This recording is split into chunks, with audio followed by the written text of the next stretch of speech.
Hello tout le monde, aujourd'hui je vous retrouve pour un nouvel update lecture. Oui, comme d'habitude, ça fait longtemps que j'ai pas fait de vidéo, mais vous avez l'habitude. Avant de vous présenter les 3 livres que j'ai lus, je sais pas si vous êtes au courant, si vous me suivez sur les réseaux sociaux, sur Snapchat, etc. Mais j'ai enfin décidé de poster mes écrits, donc une histoire en particulier sur Wattpad. Donc si vous voulez aller lire et donner votre avis, etc., je vous mets le lien en barre d'infos. Et voilà. Voilà.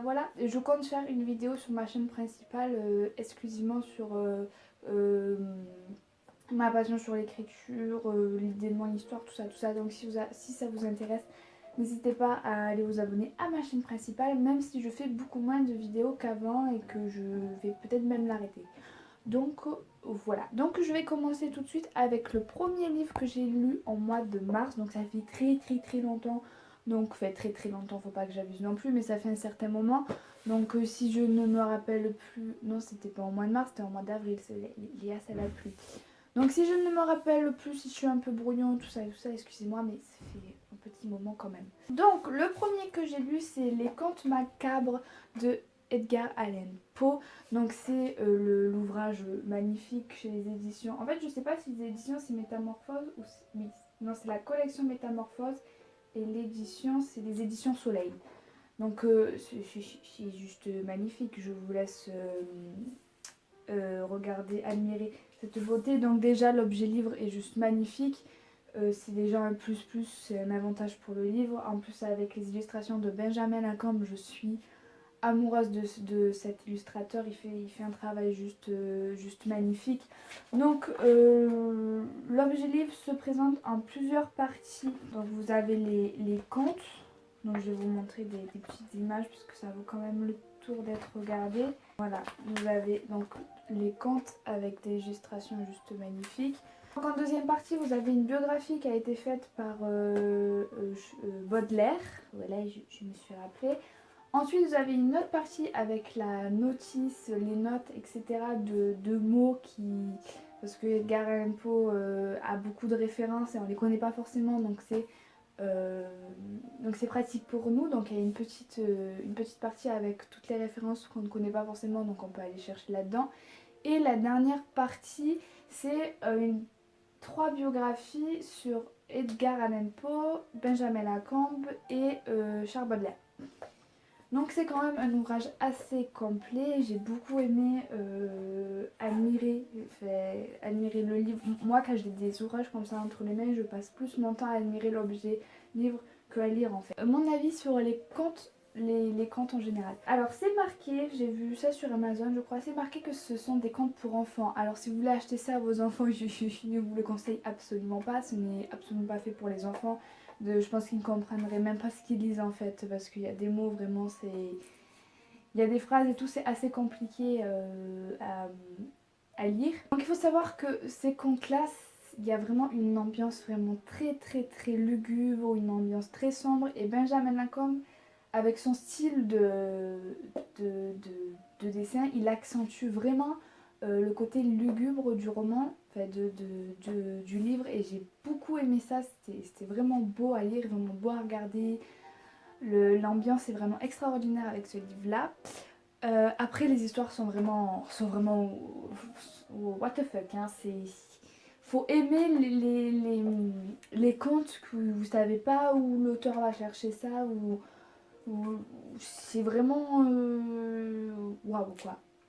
Je vais pas vous spoiler, mais il y a vraiment des histoires où vous vous dites mais pourquoi, comment, oui, d'accord, si tu veux. Voilà, j'espère que vous voyez assez le genre. Après moi, il y a des histoires que j'ai plus aimées que d'autres, et il y a des histoires où j'ai l'impression d'être passée un peu à côté. En fait, j'ai l'impression que Edgar Allan Poe a voulu euh, tisser des contes et qu'il y a un lien entre les contes, et j'ai pas forcément vu le lien. En fait, j'ai l'impression d'être passée à côté de quelque chose. J'ai l'impression de pas avoir tout bien lu comme il fallait, tout bien examiné comme il fallait.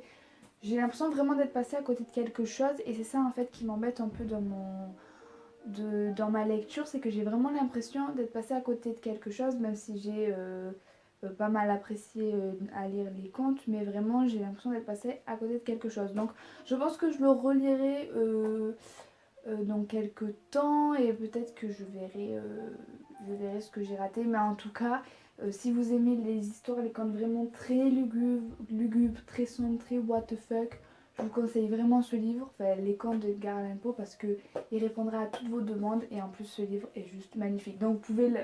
Il est très cher hein, cet objet livre, il est à 30 € il me semble. Les contes de Edgar Allan Poe sont bien évidemment dans d'autres éditions, je vous les mettrai en barre d'infos, mais voilà. Je pense que c'est vraiment un plus de lire les contes avec cet ouvrage-là, parce que ça vous met encore plus dans le contexte. Voilà. Ensuite, je vais vous parler d'un livre que c'est la... Alors, je vous le préviens, c'est vraiment un livre que j'ai pas du tout aimé. Vraiment pas du tout. C'est rare que je crache sur un roman. Je vais essayer de me contenir, mais voilà. Donc ce roman, c'est Frisson de Maggie Stiefvater. Je n'arrive pas à dire son nom de famille. Aux éditions Livre de Poche. Au début, c'est une petite fille qui se fait attaquer par une meute de loups. Puis dans cette meute de loups, va avoir un loup qui va la sauver. Et en grandissant, elle va penser à ce loup tous les jours. Elle va penser à ce loup. Enfin, elle va vraiment avoir un rapprochement particulier avec les loups. Et puis un jour, elle va rencontrer ce loup. Voilà, j'espère que vous m'avez suivi. Donc franchement, ça partait d'une très très bonne idée. Vraiment, ça partait d'un très bon sentiment. Au début,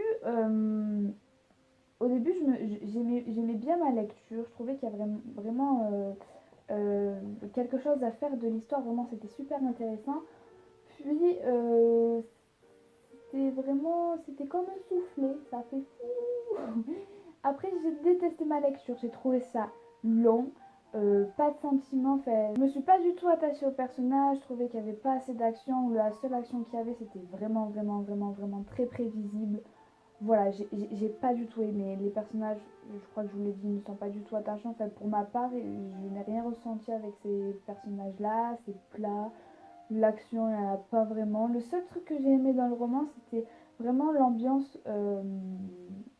Il y avait une ambiance, on se sentait vraiment... Enfin, moi, je rêve d'avoir la maison qui a... je sais même plus comment elle s'appelle, la meuf.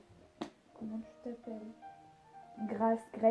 Je rêve vraiment d'avoir la maison de Grace. Genre, elle est perdue au fond des bois, en face de sa maison. Il y a la forêt au loin et tout. Moi, je rêve d'avoir cette maison-là. Puis, il y a vraiment une ambiance de froideur et tout que j'ai vraiment bien aimé. C'est le seul point positif que j'ai trouvé à ce roman. Mais sinon, ouais, si vous cherchez de l'action, etc., ne vous retournez pas vers ce roman parce que non, vous en aurez clairement pas. Après, si vous avez trouvé que ce roman était très bien, parce que je me rappelle que je l'avais posté sur Snapchat, il y en avait beaucoup qui me disaient qu'ils avaient beaucoup aimé ce livre. Donc, si vous pensez le contraire de moi, n'hésitez pas à me le dire en commentaire parce que chacun son avis. Peut-être que ça vous plaira, mais moi non, pas du tout.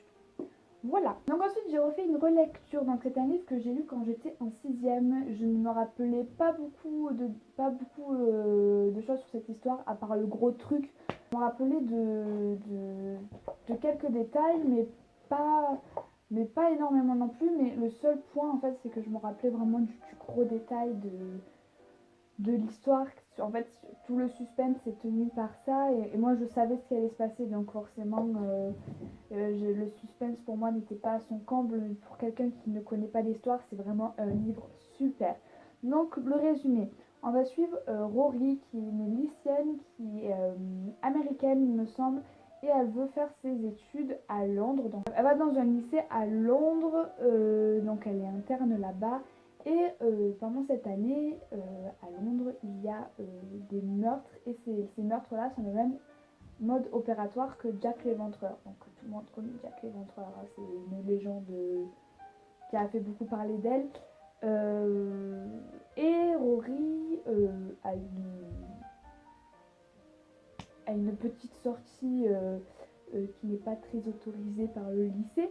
Elle va croiser un homme très étrange quand elle va rentrer au lycée. Voilà. Donc je ne vous en dis pas plus parce que moi je déteste quand les gens disent trop sur les livres. Vous avez l'impression qu'ils vous disent tout le livre et après quand vous le lisez vous êtes en mode ah mais ça je le savais donc bon. Donc moi j'essaie vraiment de vous dire un minimum sur l'histoire, comme ça vous avez vraiment les surprises qu'il faut, le suspense qu'il faut, etc. Donc j'aime tellement cette saga et je suis tellement triste parce que j'ai lu le tome 2 et je suis tellement triste parce que le tome 3 ne sera pas édité en VF et je suis nulle pour lire en VO. Donc ça c'est une autre histoire, mais bref, j'adore ce roman, mais vraiment. Mais si vous aimez tout ce qui est un peu... je sais pas si on peut... Je sais pas si on peut dire que c'est de la fantaisie. Pour moi c'est un peu un mélange quand même de fantaisie, de thriller, mais thriller pour adolescents, vous voyez, parce qu'en fait, on est dans une enquête, mais l'enquête ne prend pas une grande partie de l'histoire. On vit aussi la vie de lycéenne de Rory, et j'ai trouvé ça super intéressant. Et j'ai tellement aimé le personnage de Rory, je l'aime tellement, elle apporte vraiment de la fraîcheur dans ce roman qui est assez sombre, parce que on ressent vraiment l'ambiance de Londres, une ambiance qui est assez sombre, surtout à cette période-là, avec tous ces meurtres, une période fait lente, quoi, la pluie, les monuments assez anciens mais qui sont juste magnifiques. Enfin, moi j'avais vraiment, à chaque fois que je lis ce livre, j'ai vraiment l'impression de retourner à Londres, c'est juste magique, vous avez vraiment l'impression d'y être. J'aime tellement lire ce livre. J'aime juste lire ce livre pour être dans l'ambiance qu'il faut être, j'adore. Franchement, l'ambiance de ce livre est juste au top. J'aime énormément l'écriture qui est assez fluide et on se perd pas. Les personnages sont juste au top. Moi j'adore le personnage de Rory, elle me fait trop rire, mais c'est rare que je ris en lisant un livre, mais ce personnage me fait mourir de rire. Enfin, mourir, c'est un peu abusé, mais elle me fait très rire. J'adore sa fraîcheur. Donc, comme je vous le disais, moi, j'ai pas eu le suspense de malade qu'il fallait, mais je pense qu'une personne qui ne connaît absolument pas l'histoire a un suspense de folie. Il y a des rebondissements où on ne s'y attend pas forcément. Enfin, moi, la première fois que j'ai lu ce livre, quand j'ai vu passer la chute de l'histoire, j'étais en mode ah oui, quand même, l'auteur, elle y va fort, elle a vraiment beaucoup d'imagination. C'est une histoire assez originale, donc comme je vous l'ai décrit, c'est peut-être pas assez original pour vous, mais vu que je peux pas vous en dire beaucoup, je peux pas vous dire le truc qui fait que l'histoire est vraiment géniale. Donc je vous le conseille à 100%, mais par contre, il faut savoir que le tome 3 ne sera pas édité euh, en VF. Donc si vous voulez le lire, c'est en VO. Donc voilà pour ce livre, je vous le conseille, il est vraiment bien. Donc voilà, c'est la fin de cette vidéo, j'espère qu'elle vous aura plu. Comme d'habitude, n'hésitez pas à me dire vos lectures, si vous avez lu des livres que je vous ai présentés, ce que vous en avez pensé, etc. Moi je vous fais à tous de très gros bisous et je vous dis à très bientôt pour une nouvelle vidéo. Ciao!